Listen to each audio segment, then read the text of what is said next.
सभी छात्र एवं छात्राओं को मेरी ओर से नमस्कार। विवेकानंद स्कूल निमका थाना के ऑनलाइन क्लासेज में आपका हार्दिक स्वागत है।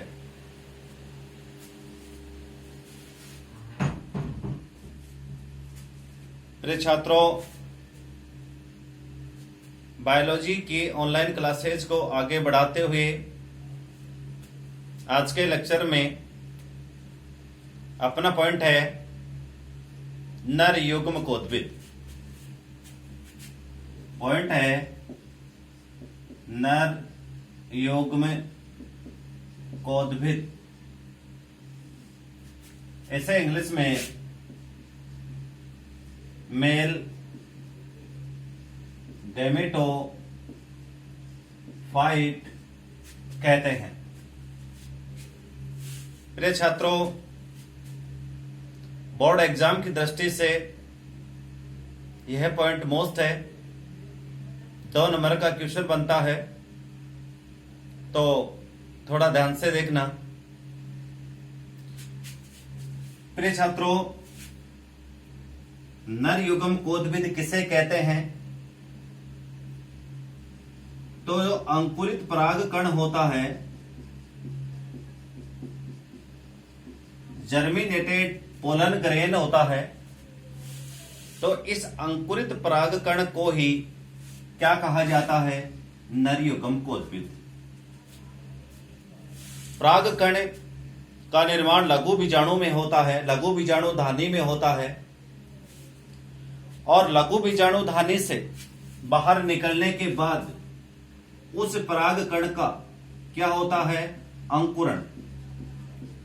और अंकुरण के बाद उस पराग कण में नर युग्मकों का निर्माण होता है।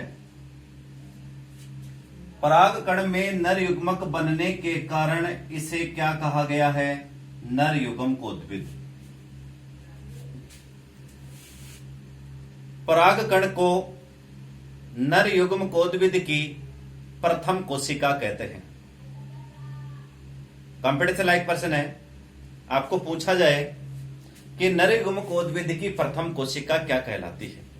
आपका आंसर होगा नर युग्म कोद्भिद की पहली पीढ़ी या प्रथम अवस्था क्या कहलाएगी? परागकण। प्रिय छात्रों, आपका जो परागकण है, जो परागकण है, इस परागकण के अंदर युग्मक जनन, जिसको हम गैमेटोजेनेसिस कहते हैं, युग्मक जनन की क्रिया होती है, और इस युग्मक जनन की क्रिया के द्वारा नर युग्म कोद्भिद का निर्माण होता है। यानी अंकुरित जो परागकण है, इस परागकण के अंदर कौन सी क्रिया होगी? युग्मक जनन की क्रिया होती है, और युग्मक जनन के दौरान युग्मकों का निर्माण होता है। कहने का मतलब है कि परागकण में नर युग्मक जनन की क्रिया होगी, और युग्मक जनन के बाद में किसका निर्माण होगा? नर युग्म कोद्भिद का। क्लियर? आपको पता है कि नर युग्म कोद्भिद के निर्माण के समय, जब नर युग्म कोद्भिद का निर्माण होता है, उस समय जो परागकण होता है, जिसको अपन पोलन ग्रेन कहते हैं, इसे पोलन ग्रेन कहा जाता है। ये जो परागकण होता है, इस परागकण के अंदर विभाजन होता है, और विभाजन के दौरान 2 प्रकार की कोशिका बनती हैं। विभाजन से 2 प्रकार की क्या बनती हैं? कोशिका बनती हैं। क्या होता है इसमें? विभाजन। और विभाजन भी किसमें होगा? देखिए, पहले विभाजन होता है परागकण के केंद्रक में। केंद्रक में विभाजन, पहले विभाजन होता है केंद्रक में। उसके बाद विभाजन होता है कोशिका द्रव्य में विभाजन। और कोशिका द्रव्य में विभाजन के बाद जो परागकण है वो दो कोशिकाओं में बट जाता है। देखिए, दो प्रकार की कोशिकाओं में कौन सी कोशिका को क्या कहेंगे? इसमें दो प्रकार की कोशिका बनती हैं। एक बनती है बड़े आकार की कोशिका, और एक बनती है छोटे आकार की कोशिका। इस प्रकार से परागकण विभाजन के द्वारा दो कोशिकाओं में विभाजित हो जाता है, दो कोशिकाओं में बट जाता है। एक कोशिका बड़े आकार की होती है और दूसरी छोटे आकार की होती है। बड़े आकार की जो कोशिका होती है उसे कायिक कोशिका, और जो छोटे आकार की कोशिका होती है इसे कहते हैं जनन कोशिका। इस प्रकार से दो कोशिका होंगी, एक होगी कायिक कोशिका और एक होगी जनन कोशिका। बड़े आकार वाली कोशिका को कहेंगे जनन कोशिका, छोटे आकार वाली कोशिका को कहेंगे जनन कोशिका। इसको इस प्रकार से देख सकते हो, मान लीजिए ये कोई परागकण है। क्या है ये? परागकण। ये परागकण का केंद्रक है और ये इसका कोशिका द्रव्य है। क्या है ये? परागकण है। परागकण का ये क्या है? केंद्रक। और ये क्या है? कोशिका द्रव्य। क्या है ये? कोशिका द्रव्य। मैंने बताया पहले परागकण के केंद्रक में होगा विभाजन, तो केंद्रक में विभाजन होगा तो क्या होगा? ये परागकण है, केंद्रक में विभाजन होगा तो दो केंद्रक बन जाएंगे। इसे केंद्रक विभाजन हो गया। केंद्र विभाजन के बाद विभाजन किसका होगा? कोशिका द्रव्य का। अब यहां पर ध्यान देने की बात यह है, कोशिका द्रव्य में विभाजन होता है असमान। असमान का मतलब यह होता है कि एक साइड में ज्यादा कोशिका द्रव्य चला जाता है और एक साइड में कम कोशिका द्रव्य जाता है। असमान विभाजन होने के कारण एक कोशिका बड़ी हो जाती है और एक कोशिका छोटी हो जाती है। तो इस प्रकार से मान लीजिए ये इसका कोशिका द्रव्य है, एक बड़ी कोशिका बनेगी और एक छोटी कोशिका बनेगी। इस प्रकार से विभाजन होगा। ये जैसे बड़ी कोशिका है, ये क्या है? छोटी कोशिका है। आगे चल करके और ये रूप ले लेता है इस प्रकार से, इस प्रकार से।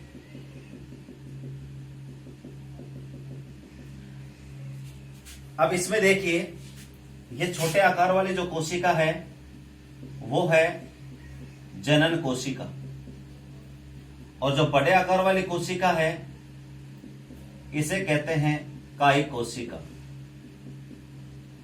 और शुरू में ये क्या था? ये परागकण था।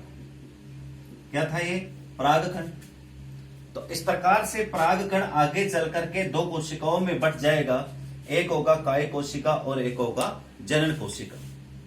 क्लियर? इस प्रकार से इस अंकुरित परागकण को ही क्या कहते हैं? नर युग्मकोद्भिद। अगला पॉइंट आता है,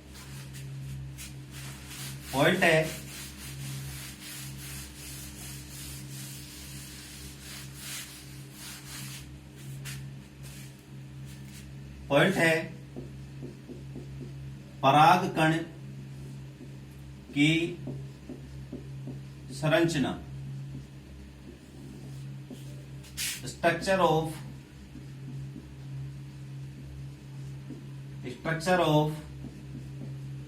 pollen grain. Structure of pollen grain यानी लघु बीजाणुधानी में जो परागकण बनता है उस परागकण की संरचना कैसी होती है। आपको पता है जो परागकण होगा वो एक कोशिकीय होगा, एक केंद्रकीय होगा, गोल होगा और अगुणित होता है। मैंने क्या कहा कि जो पराग कण होता है, ये पराग कण एक कोशिकीय, यानी इसमें कोशिका एक ही पाई जाती है, और इस कोशिका में एक क्या पाया जाता है, केंद्रक। तो ये एक केंद्र के होता है, और गुणसूत्र इसमें आधे होते हैं, इसका मतलब ये गुणसूत्रों की दृष्टि से कैसा होता है, अगुणित, और संरचना में कैसा होता है, गोल।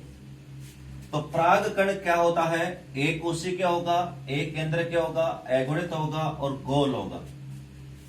ऐसी एक कोशिकीय, एक केंद्र के अगुणित गोलाकार संरचना को क्या कहते हैं, अपन पराग कण कहते हैं। प्रिय छात्रों, यदि स्ट्रक्चर की बात करें तो इस प्रकार से होता है। ये मान लीजिए ये गोल स्ट्रक्चर है, और इस गोल स्ट्रक्चर में स्पष्ट रूप से दिखाई देने वाला ये एक क्या है, केंद्रक है, और ये क्या है, कोशिका द्रव्य है। क्या है ये, कोशिका द्रव्य। आगे चल के ये देखा गया, पराग कण के केंद्रक और कोशिका द्रव्य के चारों ओर सुरक्षा के लिए दोहरा आवरण पाया जाता है, अर्थात पराग कण के चारों तरफ द्विस्तरीय आवरण पाया जाता है। दो परत पाई जाती हैं। इसमें सबसे बाहरी परत कहलाती है बाह्य चोल, और अंदर वाली कहलाती है अंतःचोल। जो बाह्य चोल होती है वो असतत होती है और अलग अलग संरचना आकार के रूप में पाई जाती है। जालिकावत हो सकती है, कांटेदार हो सकती है, या कोई अन्य आकार की हो सकती है। जबकि अंतःचोल होता है, ये अंतःचोल सतत रूप से एक पतली झिल्ली के रूप में पाया जाता है। तो इसकी संरचना देखें तो इस प्रकार से संरचना होती है इसकी। ये गोल स्ट्रक्चर होती है, ये गोल स्ट्रक्चर है, ये इसका कोशिका द्रव्य है,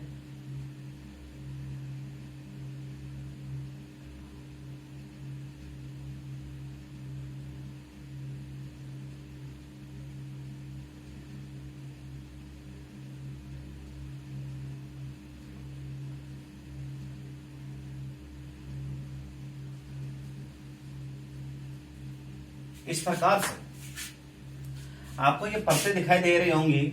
एक परत तो ये है जो पूरे चारों ओर एक समान मोटाई के रूप में पाई जाती है, और इस परत के बाहर की तरफ ये आपको एक परत और दिखाई दे रही है, ये परत है। अब ये अलग अलग डिजाइन में हो सकती है, अलग अलग आकार आकृति में हो सकती है। इस प्रकार से गोल संरचना होगी।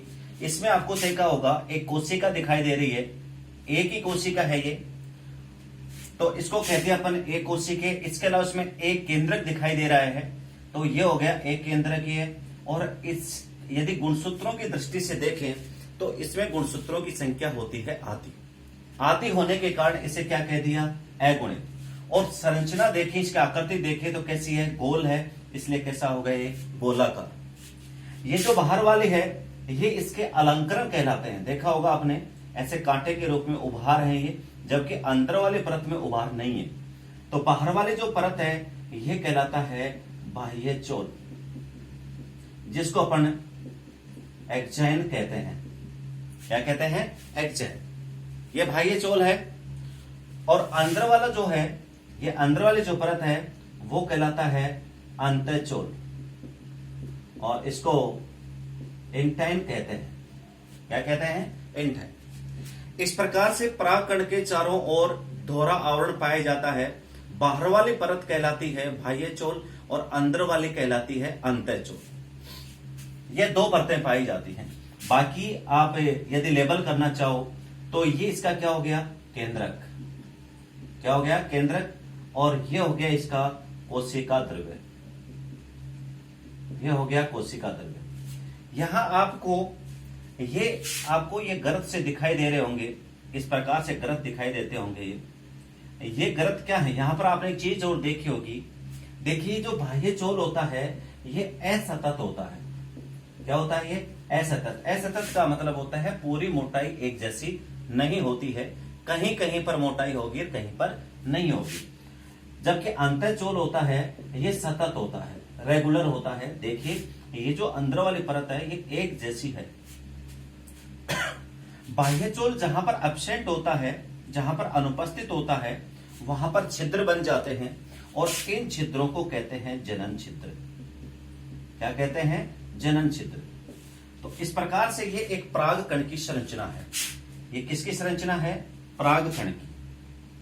तो ये स्ट्रक्चर है परागकण की संरचना का नामांकित चित्र है। क्लियर। अब बात यह आती है कि परागकण के चारों ओर दो परतें हैं जिनको बाह्य चोल कहते हैं, अंतःचोल कहते हैं। अब बाह्य चोल किसका बना होता है, अंतःचोल किसका बना होता है? देखिए